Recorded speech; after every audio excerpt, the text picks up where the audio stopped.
ప్రజలారా ఒకసారి దిశ పేపర్ చూసే ప్రయత్నం చేయండి ఇవాళ. అంటే చూసిన వాళ్ళు ఆల్రెడీ అర్థమై ఉండొచ్చు, చూడని వాళ్ళు చూడరు. అబద్ధమైతే చెప్పం, మా ఛానల్కి అంత అవసరం కూడా లేదు. కానీ ఏం చెప్తురంటే 16 మంది ఎమ్మెల్యేలను తీసుకొని మీ కాంగ్రెస్ పార్టీలోకి వస్తాం. 16 మందిని తీసుకొని వస్తాం. ఆల్రెడీ మొన్న 10 మంది వచ్చే లేని పెంట పెట్టారు. ఈ 10 మంది ఏ పనికి వచ్చారంటే కల్వకుంట్ల ఫ్యామిలీ నచ్చలేదు, మాకు ఫ్యామిలీ తోటి మాకు పడతలేదు, అదేమైనా కుటుంబ పాలన ఉంది, జర కాంగ్రెస్ పార్టీ మంచిగా ఉన్నట్టుంది, గిళ్ళకి వస్తామని వచ్చారు. వస్తే వాళ్ళ మీద కేసు నడుస్తున్నాం, సుప్రీంకోర్టు దాకా పోయింది. అది అందరికీ ఎక్కడ వచ్చినాయి. ఆల్రెడీ సుప్రీంకోర్టు ఎలా అంటారు, మీరు డేట్ చెప్తారా లేకపోతే మేమే డేట్ చేయమన్న కాడికి కాలు వచ్చారు. మళ్ళీ ఇంకా 16 మంది అంటే మళ్ళీ ఏం పనికి వస్తారో చూడరు కథ. వీళ్ళ డిమాండ్లు ఏంటంటే గతంలో మేము చేసిన పనుల బిల్లులు ఉన్నాయి, ఆ బిల్లులు ఇవ్వాలి. మాకు నచ్చిన వాళ్ళకి రేపు సర్పంచ్ టికెట్లు ఇవ్వాలి. మాకు నచ్చిన వాళ్ళకి ఏమన్నా కట్టిన పదవులు ఉంటే పదవులు ఇవ్వాలి. మాకు మంత్రి పదవి కావాలి. 4 మంత్రి పదవులు ఇస్తారు ఆయన చెప్పుని 16 మంది వస్తామంటారు. ఇప్పుడు ఉన్నది నిలబడి దాకా ఉన్నది 35 మంది ఉండే. 35 మందిలో 10 మంది ఆల్రెడీ గాడి తప్పిరు, కాంగ్రెస్లో కడవ కప్పుకోరు. 10 మంది పోతే ఇంకేదో 30లో 10 మంది పోతే 25 మంది ఉండి 25 మందిలో మళ్ళీ ఇప్పుడు 16 మంది పోతారంట. ఈ 16 మందికి పెబ్బ అంట పట్నంకాయ ఒక ఆయన లీడర్ ఉన్నట. ఆయన కూడా మరి మాజీ మినిస్టర్ అంట. మరి మాజీ మినిస్టర్ అంటే వాళ్ళు ఉంటారు దాదాపుగా. ఇప్పుడు మన మంత్రి మల్లారెడ్డి కావచ్చునా, మంత్రి మల్లారెడ్డికి అంత సినిమా లేదు పాపం, బోలశంకరుడు ఆయన. కానీ ఇక అయితే గీతే తలసాని అయితే అయి ఉంటాడు. ఆల్రెడీ మంత్రాలు జరుపుతున్నాడంట. మొన్న ఆల్రెడీ టికెట్లు వేసుకురంట, ఢిల్లీకి పోదామని వేసుకున్నాట. కానీ మళ్ళీ లాస్ట్ మూమెంట్ మళ్ళీ ఆగిరంట. మరి ఇక కేసీఆర్ కేటీఆర్ చెప్తారు ముచ్చట, నేను బయటికి వెళ్తున్నా అంటే ఒక్కడు కూడా మెలిగాడు అనుకుంటారు. ఏమో నేను ఏందనుకుంటారు, బయటకు వచ్చి మరి రాజకీయం మొత్తం మళ్ళీ చూపిస్తా, మళ్ళీ పూర్వవైవం తెస్తానేమో ముసలాయన అంటాడు. ఈ ముసలాడు బయటికి వెళ్ళేది లేదు, ఆలోపు వీళ్ళంతా బిక్కపోతాటే గుర్తుంది చూడబోతే. ఇక నువ్వు వెనకెళ్తావా మరి నువ్వు బయటికి? ఈ లెజెండ్ ఎప్పుడు బయటికి వెళ్తాడు, ఆలోపు అంతా సరికపోతాటే గుర్తుంది. ఇప్పుడు పార్టీలు మారమని మా ఛానల్ ఏం చెప్పదు, పార్టీలు మారడం అది తప్పు. అయినా రేవంత్ రెడ్డి గారు మీకు ఇప్పుడు ఏం బుద్ధి పుట్టింది చెప్పు. ఇప్పుడు అవసరమా?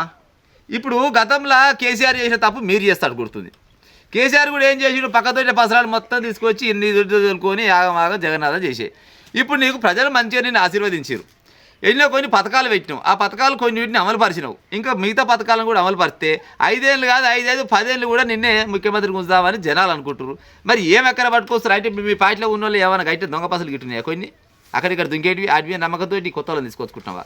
మళ్ళీ వీళ్ళకి 4 మంత్రి పదవులు కావాలన్నట. గతంలో 10 మంది వెళ్ళారు కదా, అందులో ఇద్దరికి 4 మంత్రి పదవులు వీళ్ళకే ఇస్తే ఉన్నాయి 6 ఆడ 18 మంత్రి పదవులలో 12 ఫిలప్ అయిపోయాయి ముఖ్యమంత్రితో సహా. ఉన్నాయి 6 ఇట్లల్లో వీళ్ళకి 4 పోతే 2 మంత్రి పదవులతోటి మరి నువ్వు నెగ్గిస్తావా? ఇప్పుడు మీ సీనియర్ల ముఖం మెప్పిస్తావా? ఇది అవుతుందా? రానిస్తారా? ఫస్ట్ ఇది ఏడికి దారి తీస్తుంది, పార్టీ ఆగం చేస్తాను తప్పితే ఇంకేమైనా ఉందా? రేవంత్ రెడ్డి గారు దయచేసి మీరు అర్థం చేసుకోవాలి. ఈ సవంటి వాళ్ళని పార్టీలు మారుతారు, రేపటి నాడు మళ్ళీ ఏం చేస్తారు, నీ పార్టీకి వెళ్ళి వాళ్ళు ఇంకో పార్టీ ఆల్టర్నేట్ పార్టీ చూసుకుంటారు, మళ్ళీ అలా జంప్ అవుతారు. ఈ అంతా దొంగ ముచ్చటే వెళ్ళేది, అన్ని దొంగ బర్లే. స్వచ్ఛమైన వాళ్ళు కాదు, వీళ్ళు నియతగా వాళ్ళు గారు. కానీ పార్టీలు మారాలని మేము చెప్తలేం. కానీ ఇటువంటి అహంకారమైన కేసీఆర్కి ఇట్లా జరగడం కూడా కరెక్టే అని ఊర్లలో జనాలు అనుకుంటారు. గతంలో కూడా చక్కదానంగా 2 సార్లు బంపర్ మెజార్టీతో గెలిపిస్తే ఎప్పుడు చూసినా కానీ అవతల పార్టీ ఎప్పుడు వస్తాడా నా పార్టీలకు, అవతల పార్టీ ఎప్పుడు వస్తాడా నా పార్టీలకు, తేడు మీ అంతా దాచిపెట్టిన సొమ్ము పెడదాం అనుకున్నా ఆయన. ఇప్పుడు మరి మీరేం పని పట్టుకొస్తారు, మీకు ఏం అవసరం అని పట్టుకొస్తారు. ఉన్నోళ్ళకి మంత్రి పదవులు ఇవ్వరాదు, మీ దాంట్లో సీనియర్లను చూసుకోవాలి, లేకపోతే డివైడ్ గట్టి. నిన్నమన్న ఎలక్షన్లలో గెలిచిన వాళ్ళకు ఎవరెవరికి మెజార్టీ వచ్చింది గాలం చూసుకొని 4 రోజులు మంచి పని చేస్తే వాళ్ళకు మంత్రి పదవి ఇస్తే అది చేస్తారు. ఈ ఉన్నదాన్ని తీసుకొచ్చి మా పార్టీలో చేస్తే మా పార్టీలో ఏం కావాలని కాంగ్రెస్ పార్టీలు అంటారు. మరి ఇక చెప్పు కథ, మరి ఎట్లా ఏం చేద్దాం అనుకుంటారు ఈ పార్టీ రాష్ట్రాన్ని? ఆల్రెడీ 10 మంది మీద సుప్రీంకోర్టులో కేసు నడుస్తూనే ఉంది. ఈ 16 మంది అయినా కానీ 16 మందికి సిగ్గాని పేయకుండా వచ్చినా కేసీఆర్ మిమ్మల్ని ఎంత నమ్ముకుని చెప్పురి, మిమ్మల్ని నమ్ముకోనే కదా ఇప్పుడు ఇంత పొడుగు మాటలు మాట్లాడేది ఆయన. మరి ఇంత పొడుగు మాటలు మాట్లాడితే ఆయన 5 ఇంట్లో కూర్చొని మాట్లాడుతున్నాడు, బయటికి వెళ్ళేసరికల్లా మీరు గంపకాలు అయితే మరి ఎవరిని చూసి మరి ఆయన ముచ్చటిగా ఉంచుతారా? ఈ పార్టీని బీఆర్ఎస్ పార్టీ ఉంచుతారా? మీ పార్టీ చేసిన పొరపాటు ఏంటంటే లంగలకు దొంగలకు బయటవేయగాలకు టికెట్ ఇచ్చిండు ఆయన. ఏది కేసీఆర్ గెలిచినాక మొత్తం అక్రమంగా సంపాదించుకోరు.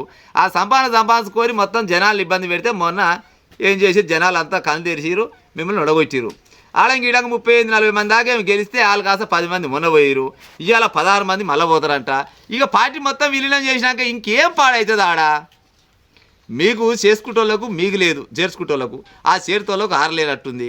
వాళ్ళకి వీళ్ళకి ఇద్దరు లేకపోతే జనాలు ఏమనుకుంటారు, ఏం అక్కర చేసుకుంటారు రేవంత్ రెడ్డి అంటుంది. దయచేసి రేవంత్ రెడ్డి గారు మీకున్న మంచి పేరు గిట్టనే ఉండాలంటే వీళ్ళని బయటనే పెట్టురి, వీళ్ళని బయటనే పెట్టి మీరు పరిపాలన సాగించురి. మీకు వచ్చిన నష్టం వచ్చిందే ఉంది, బొమ్మలమైన మెజార్టీ వచ్చింది, ప్రజలు ఆశీర్వదిస్తున్నారు.